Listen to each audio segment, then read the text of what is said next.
Mau kemana, Lause? Jalan-jalan. Sama. Yuk, kita ajak adik-adik yang di rumah juga. Ayo. Kita ajak adik-adik yang di rumah untuk ikut jalan-jalan. Tapi Jalan kemana? Kita mau kemana, Lause? Kita memuji Tuhan saja kalau begitu. Iya. Kita nyanyikan lagu It's good to see you here with me.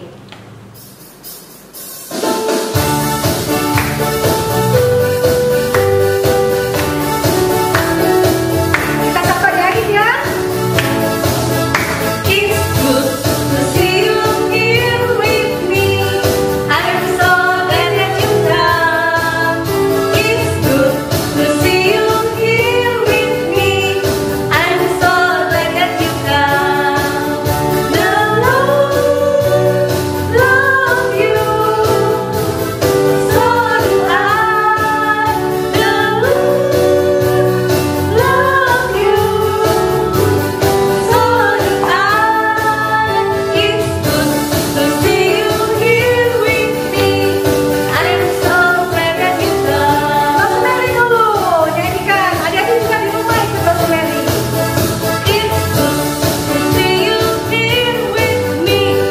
I'm so glad that you come. Gantian dengan saudaranya. It's good to see you here with me. I'm so glad that you come. Sama-sama. The Lord love you. So do I. The Lord love you. So do I. It's good to see you here with me. I'm so glad that you come. Kita berdoa dulu ya sebelum kita melanjutkan ibadah kita.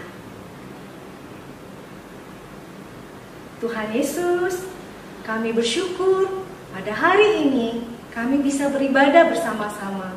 Kami bersyukur Tuhan, kesempatan walaupun kami tidak beribadah di gereja, tetapi kami punya kerinduan yang besar untuk beribadah bersama-sama di rumah.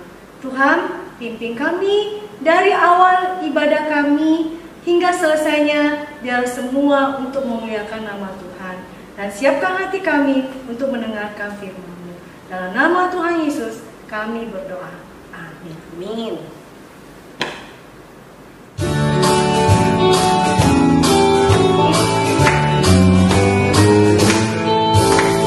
Saya bukan pasukan berjalan, pasukan berkuda, pasukan menembak. Saya tidak menembaki musuh, karena saya laskar Kristus.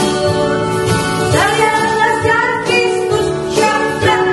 Saya laskar Kristus, syabrak. Saya tidak menembaki musuh, karena saya laskar Kristus. Sekali lagi, saya bukan pasukan berjalan, pasukan berkuda, pasukan menembak. Saya tidak menembaki musuh, karena saya laskar Kristus. Saya laskar Kristus, syabrak. Saya laskar Kristus, syabrak. Saya tidak menembaki musuh, karena saya laskar Kristus. Nah adik-adik, sebelum kita mendengarkan firman Tuhan, Kita mau mempersiapkan hati kita dengan mengangkat satu pujian. Firman Tuhan ada di hatiku.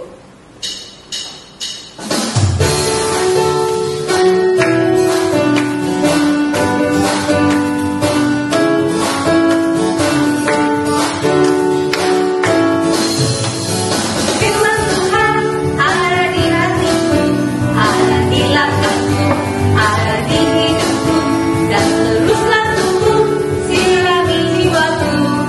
Berbuah, berbuah, berbuah, berbuah,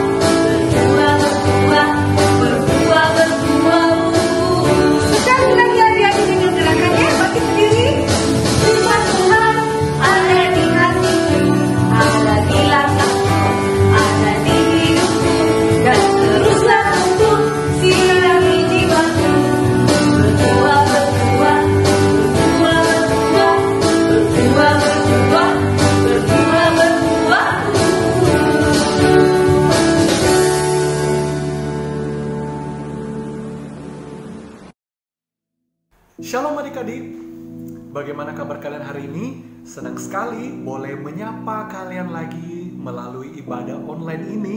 Kalian yang mungkin sedang libur, sedang menunggu masuk di kelas yang baru, mari kita tetap sukacita, tetap semangat.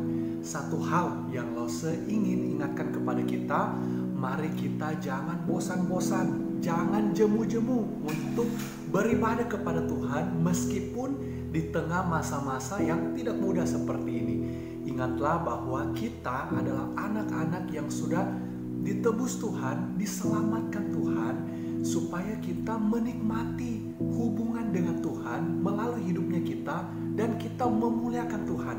Sehingga Tuhan sudah mengkhususkan satu waktu, satu hari di hari Minggu, kita harus punya waktu untuk tetap setia beribadah kepada Tuhan. Ya, semoga kita ingat terus hal itu. Sebelum kita masuk ke firman Tuhan, mari bersama-sama kita berdoa. Tuhan, tolonglah supaya kami anak-anak-Mu terus memiliki hati yang lapar dan haus akan firman Tuhan. Seperti rusa yang merindukan air, yang menikmati air sungai-Mu, biarlah kami pun anak-anak-Mu merindukan dan menikmati perkataan-perkataan-Mu. Dan biarlah firman yang kami akan pelajari hari ini bukan hanya tersimpan di dalam pikiran kami, tetapi ada di hati kami dan kami boleh hidupi di dalam kehidupan kami. Dalam nama Tuhan Yesus kami berdoa. Amin. Nah, adik-adik, melihat tema kita hari ini, menerapkan iman, Lose ingin bertanya kepada semua yang menyaksikan ini, ya, pernahkah kita sebagai anak Tuhan yang setiap minggu kita mendengarkan firman Tuhan, kita menemui kesulitan dalam melakukan firman Tuhan itu dalam kehidupan kita sehari-hari, atau kita menemui kesulitan dalam menerapkan firman Tuhan yang kita dengar setiap minggu dalam kehidupan kita sehari-hari karena banyak alasan misalnya ya, karena melakukan firman Tuhan itu kadang-kadang membuat kita menjadi anak yang berbeda daripada yang lain. Nyontek misalnya adalah hal yang umum mungkin dilakukan oleh anak-anak yang lain, tetapi karena kita berusaha untuk taat firman Tuhan, kita berusaha untuk tidak menyontek, sehingga kita menjadi seorang anak yang beda sendiri daripada yang lain, dan itu menyulitkan kita. Atau misalnya ketika kita bermusuhan atau bertengkar dengan orang lain, di mana firman Tuhan meminta kita untuk berdamai dengan musuh kita, maka kita harus merendahkan diri, kita harus menahan malu, menahan gengsi untuk kita meminta maaf, berbaikan dengan orang lain, ataupun memberi maaf, memberi pengampunan, dan itu sering menyulitkan kita. Nah, adik-adik, bukan cuma Lose dan kalian yang mengalami itu, tapi Lose yakin bahwa hampir semua anak Tuhan juga mengalami hal yang sama. Nah, tak terkecuali dengan seorang yang bernama Titus, ya. Titus itu adalah seorang rekan dari Paulus yang dulunya juga mungkin bertobat karena pelayanan Paulus. Dia bukan seorang Yahudi dan dia juga mengalami pergumulan yang sama. Bukan hanya dia yang berusaha untuk hidup taat kepada Tuhan di tengah lingkungan yang sangat berbeda, tapi dia juga berusaha untuk menolong jemaat-jemaat untuk bisa tetap setia kepada firman Tuhan meskipun berada di dalam lingkungan orang-orang yang tidak taat kepada firman Tuhan, dan itu begitu menyulitkan. Nah, adik-adik, kita akan melihat itu sebentar karena hari ini kita akan belajar tentang surat Titus dan Filemon. Kedua surat yang sangat pendek, surat-surat terpendek yang ditulis oleh Paulus, ya. Karena sebentar lagi kita juga akan segera mengakhiri seri surat-surat Paulus ini, ya. Tetapi meskipun surat Titus dan Filemon itu sangat pendek, tetapi sangat unik, dan ternyata ada hal yang sangat berharga yang bisa kita dapat di dalamnya. Tinggal di salah satu pulau di Yunani, di wilayah Laut Tengah, mungkin membuat kita rileks dan terasa seperti liburan, tapi tidak demikian bagi Titus. Titus diminta Paulus, ya, untuk tinggal di pulau itu karena dia masih harus mengurus jemaat di sana dan masih harus mengurus beberapa hal-hal yang perlu diatur di sana. Paulus harus melanjutkan perjalanan ke tempat lain, maka dia meminta Titus untuk tinggal di pulau Kreta itu, di mana nantinya Paulus kemudian mengirimkan surat kepada Titus ya, dan jadilah surat Titus itu. Nah, tantangan yang dihadapi oleh Titus itu tidak mudah, karena minimal ada satu masalah besar yang dialami oleh Titus di sana, yaitu mereka berada di tengah-tengah penduduk Kreta yang sifatnya dan karakternya itu sangat tidak baik. Hidup mereka sangat tidak benar di hadapan Tuhan. Seperti apa orang Kreta itu? Ya, kalian bisa lihat di Titus 1 ayat yang ke-12 dikatakan bahwa orang Kreta itu umumnya adalah pembohong, ya. Lalu orang Kreta itu juga dikatakan buas. Wah, apa arti kata buas di sini? Kalian bisa lihat ya, kenapa penduduk Kreta itu dikatakan buas ya. Lalu yang ketiga dikatakan juga penduduk Kreta itu malas. Jadi pembohong, buas, dan malas. Dan hal ini bukan cuma hanya kesaksian dari orang-orang luar, tapi orang dari Kreta itu pun di sana yang mengakui bahwa mereka itu adalah orang-orang yang sifat dan karakternya seperti itu. Nah, sehingga Paulus sangat memahami pergumulan yang dialami oleh Titus ini. Sehingga kalau kita perhatikan baik-baik surat Titus, mungkin kita bertanya, mengapa banyak sekali nasihat-nasihat tentang berbuat baik di dalamnya? Orang harus berbuat baik, harus hidup tertib, saleh, bermoral. Banyak sekali dituliskan, hampir memenuhi kitab Titus. Kepada orang-orang yang tua misalnya di Titus itu, Paulus tuliskan mereka harus hidup adil, bijaksana, pengertian, tidak angkuh. Kepada para perempuan-perempuan di sana pun Paulus tuliskan nasihat-nasihat. Mereka harus tidak boleh suka memfitnah, menceritakan yang tidak benar, yang akhirnya bisa menimbulkan pertengkaran kepada orang lain. Atau kepada orang-orang muda di sana, Paulus juga tuliskan, mereka harus menguasai diri dalam segala hal. Kalau marah tidak langsung dilampiaskan dan sebagainya. Tidak langsung ketika mereka ingin itu, ingin ini, dan mereka berbuat sesuka hatinya. Paulus mengingatkan mereka untuk hidup baik, saleh, taat kepada Tuhan. Nah, adik-adik, bukan hanya karena Paulus tidak mau hidup anak-anak Tuhan di sana ini akhirnya terpengaruh oleh orang-orang Kreta dan menjadi seperti orang-orang Kreta yang pembohong, buas, apalagi itu ya, pemalas, yang begitu jelek karakternya. Bukan hanya karena Paulus tidak mau, tetapi ada satu hal yang Paulus juga sangat tekankan, yang Paulus sudah bisa lihat masalah itu terjadi di sana, yaitu Paulus tidak ingin kita anak-anak Tuhan yang di sana, yang sudah mendengarkan firman Tuhan, hampir selalu mendengarkan firman Tuhan, tetapi mereka tidak melakukan itu dalam kehidupannya. Jadi mereka dengar firman Tuhan, tapi mereka tidak terapkan dalam kehidupannya. Mereka tidak hidupi firman Tuhan itu dalam kehidupannya. Itu bisa kita lihat di perkataan Paulus, Titus 1 ayat yang ke-16 bagian A-nya saja. Ini ayat yang sangat penting ya. Mari kita baca bersama-sama, dan secara pribadi ini pun sangat menegur Lose ya. Lose akan bacakan kepada kalian ya. Titus 1 ayat 16a. Mereka mengaku mengenal Allah, tetapi dengan perbuatan mereka, mereka menyangkal Dia. Mereka mengaku mengenal Allah, tetapi dengan perbuatan mereka, mereka menyangkal Tuhan. Menurut kalian, apa arti dari ayat ini? Ya, ayat ini mengatakan bahwa mungkin setiap minggu kita mendengarkan firman Tuhan, tapi apakah kita sudah sungguh-sungguh melakukan firman Tuhan itu dalam kehidupan kita? Apakah kita sudah sepenuh hati ingin benar-benar menghidupi firman Tuhan itu yang kita dengar tiap minggu di dalam kehidupan kita sehari-hari? Dan untuk itu, Paulus memberikan satu dasar yang sangat penting. Surat Titus ini ya, ada surprise menurut Lose, di mana awalnya itu dipenuhi dengan banyak sekali nasihat untuk hidup saleh, berbuat baik, dan taat kepada Tuhan. Tapi sebelum surat Titus ini ditutup, Paulus justru menuliskan tentang kasih karunia Allah yang menyelamatkan semua manusia. Kita lihat bersama-sama di surat Titus 2 ayat yang ke-14. Ini Ini ayat yang sangat berharga. Mari Lose bacakan buat kita ya.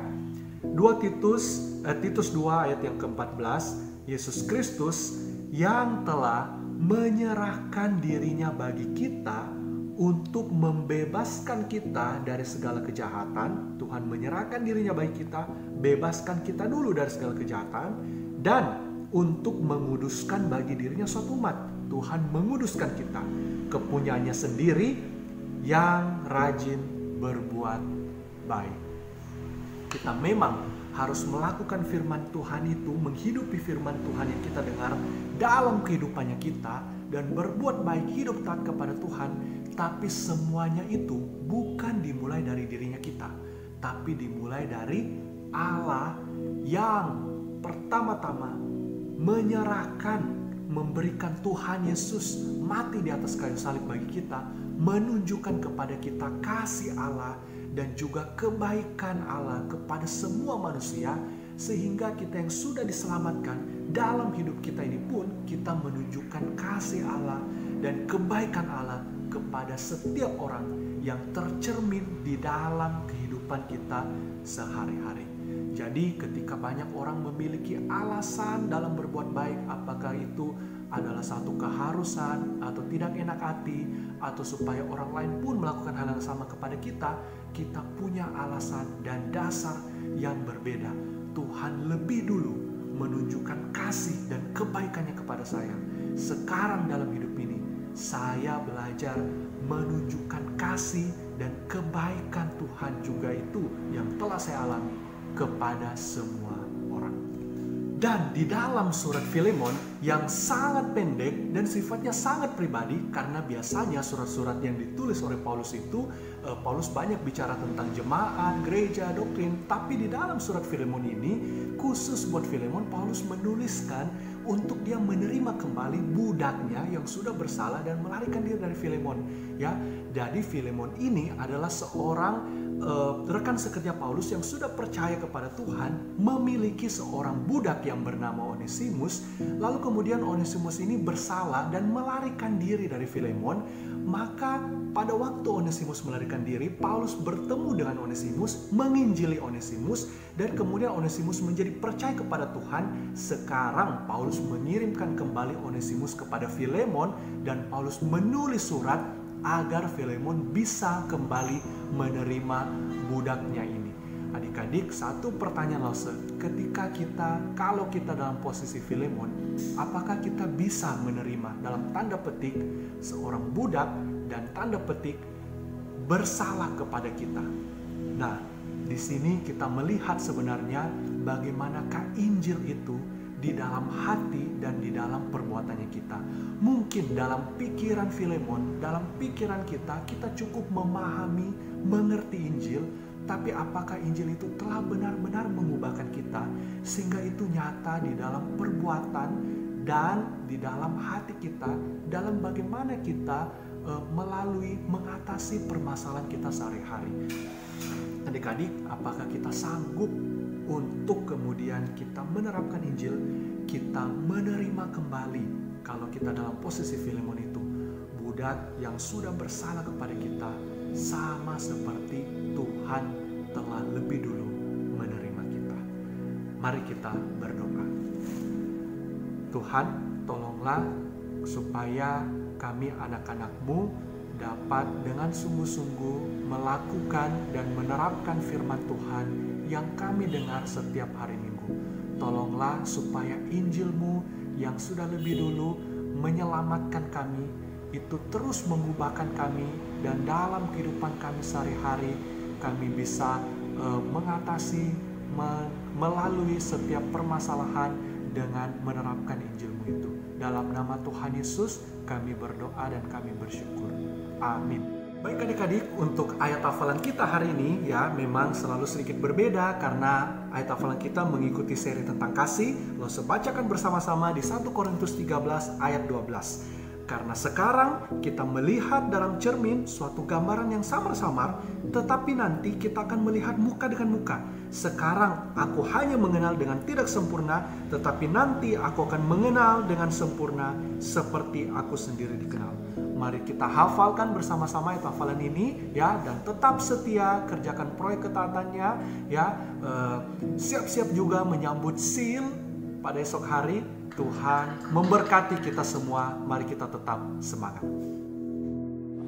Sekarang saatnya kita akan memberikan persembahan untuk Tuhan. Iya, tapi persembahan itu bisa lewat rekening BCA atau celengan yang ada di rumah adik-adik. Bisa juga melalui OVO atau scan barcode di sini.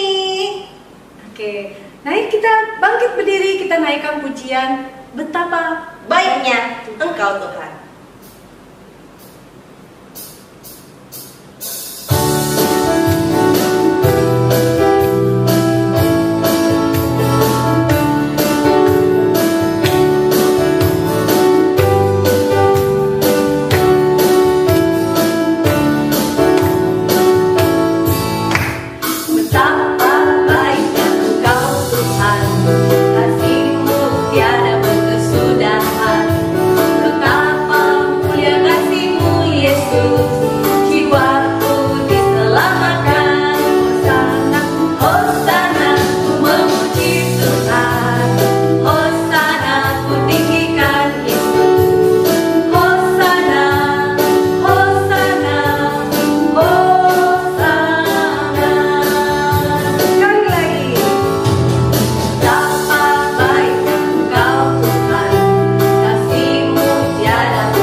Tuhan, kami mengucap syukur boleh membawa persembahan kami pada hari ini.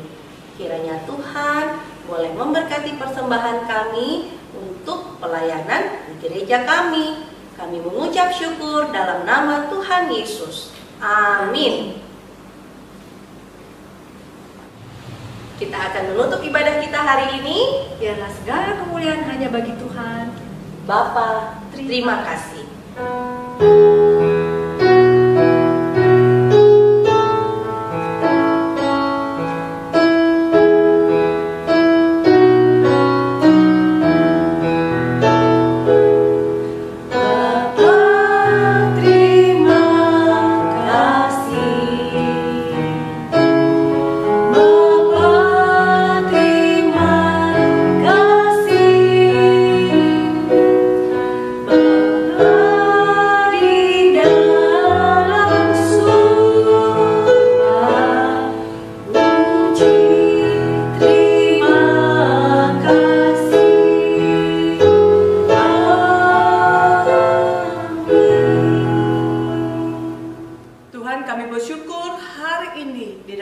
Dan pertolongan Tuhan, kami dapat beribadah kepada Tuhan.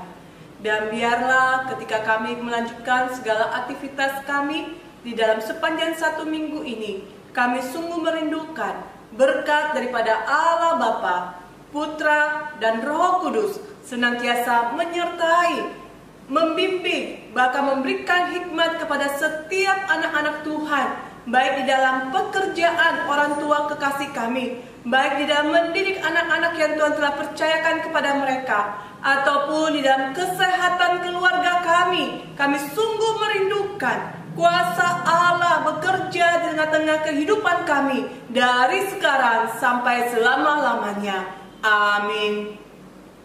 Wah, tidak terasa Songer bahwa besok kita sudah mulai Sekolah Injil Liburan. Wah, Lose Jess bersyukur Lose, ternyata anak-anak begitu antusias sudah mengikuti mendaftar. Loso Mary juga semangat sekali untuk ikut sekolah Injil Iya. liburan kali ini. Dan kami minta maaf bagi adik-adik yang tidak lagi dapat mengikuti sekolah Injil liburan karena pesertanya sangat dibatasi 50 orang. Tapi Lose percaya adik-adik nanti akan mendapatkan satu kegiatan yang lebih menarik lagi di sekolah minggu GKY Makassar. Tentunya. Oke, sudah siap besok? Siap dong. Sudah siap besok Lose? Siap dong. Oke, jangan lupa besok hari Senin kita siap-siap sebelum jam 8 pagi. Iya, sudah harus pakaian rapi dan mempersiapkan segala peralatan.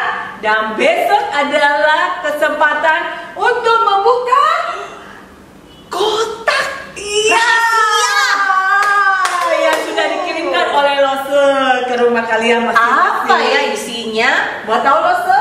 Mau dong. Besok aja deh. Aduh, tidak sabar lagi. Jadi tidak sabar ikuti acara Adik-adik, jangan sampai buka sebelum waktunya ya. Iya. Minta tolong mami-mami juga tetap semangat mendorong anak-anak untuk mengikuti sekolah Injil liburan ini. Oke? Mari Lose Jess dan Lose Mary akan siap-siap untuk acara besok. Kita ketemu lagi di Rome bersama Romi.